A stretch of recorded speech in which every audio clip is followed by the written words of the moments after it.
Dosa idli sambar chutney chutney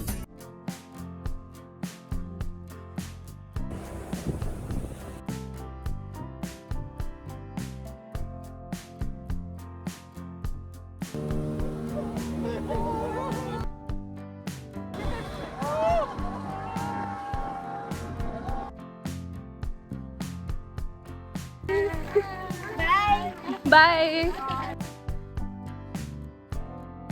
Huh?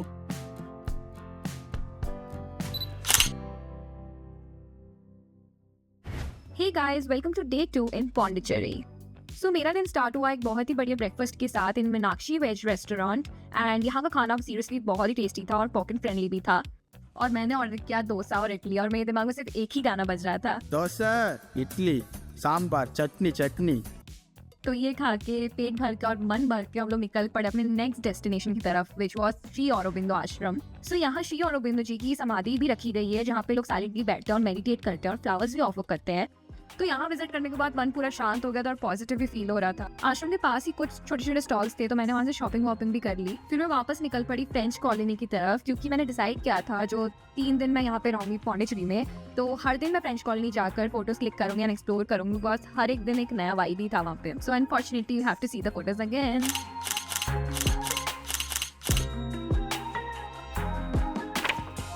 उसके बाद हम निकल गए और एक बीच एक्सप्लोर करने में जो वाइट टाउन के अंदर ही है विच इज़ द रॉक बीच।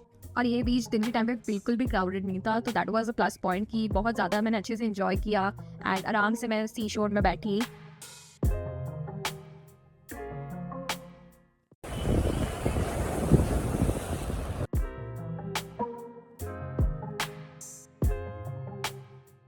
फिर निकल पड़े हम लोग पौंडी मरीना बोट हाउस की तरफ जहाँ से शुरू हुआ मेरा boat ride adventure. And trust me ये पौंडीचेरी ट्रिप का one of the best parts था। लाइक सिर्फ 500 रुपीज़ में ये लोग 4 टूरिस्ट स्पॉट्स लेके गए हमको। मैंने जो आइटनरी बनाई थी सबसे ऊपर ही था इसमें, लाइक टॉप लिस्ट में था और मैं कब से वेट करी थी कि मैं कब जाऊँगी यहाँ। So I was very excited to witness all of that.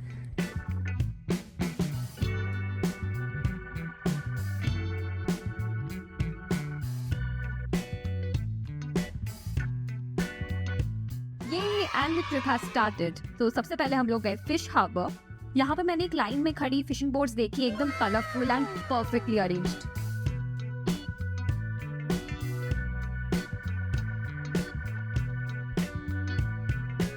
फिर हम चले गए टुवर्ड्स आवर नेक्स्ट डेस्टिनेशन जहाँ दोनों साइड्स पे पानी और बीच में डेंस ग्रीन ट्रीज थे, मतलब एकदम ड्रीमी लोकेशन। एंड ये था मैंग्रोव फॉरेस्ट और ये एक्सपीरियंस तो बिल्कुल यूनिक था। लाइक मुझे नेचर के क्लोज रहना बहुत पसंद है तो मेरे लिए तो ये राइड बहुत पीसफुल एंड रिफ्रेशिंग भी थी।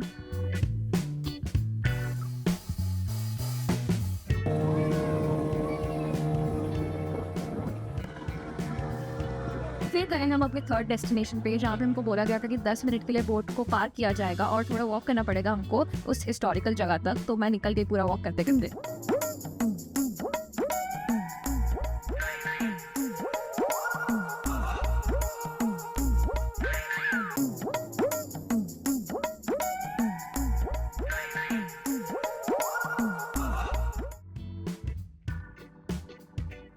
और finally after walking for some time मैं पहुंच गई वो डेस्टिनेशन पे। तो ये जो जगह है वो एक पुराना रोमन ट्रेड सेंटर होता था पहले जो काफी बिजी रहता था। अभी सिर्फ वहाँ पे ओल्ड ब्रिक वॉल्स और ग्रीनरी बाकी थी एंड एकदम क्वाइट और ऑफबीट सा जगह हो गया था, जैसे कि हिस्ट्री में टाइम ट्रैवल करके कोई आया हो वैसे टाइप का लग रहा था। बट ठीक है, ये भी एक टाइप का एक्सपीरियंस था। फिर उसके बाद एक्सप्लोर करने के बाद मैं वापस जल्दी जल्दी बोट के पास चली गई।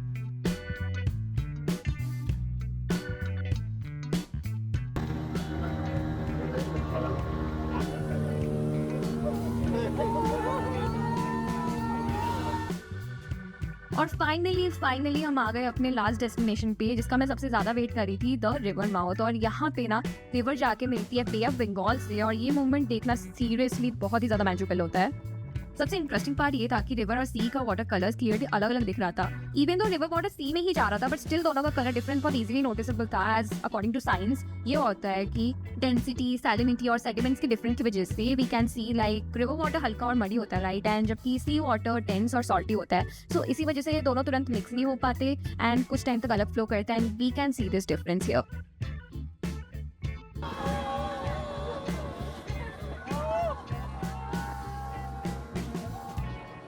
पूरा पोर्ट्रेट एक्सपीरियंस ही बहुत ज़्यादा यूनिक और वर्थ इट था। सो वापस आके मैंने क्यूट सा कैफ़े ढूंढा फॉर लंच जहाँ food was super super tasty.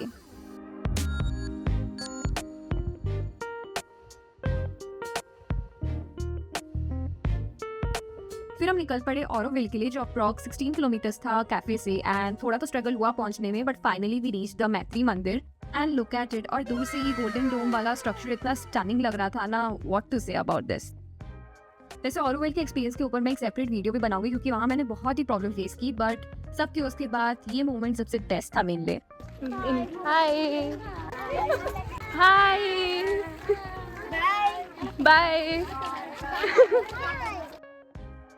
फिर आते आते रात हो गया सिटी में, तो सोचा थोड़ा चिल करते हैं रॉक बीच की तरफ और थोड़ा बाजार घूमते हैं। एंड लुक एट दिस, कितना ब्यूटीफुल लग रहा है ये रात को स्टैचू। सो मैंने देखा कि बीच के सामने एक ओपन एयर सिनेमा चल रहा है, सब लोग नीचे बैठ के मूवी एंजॉय कर रहे हैं, एकदम ड्रीमी वाइब है। Huh?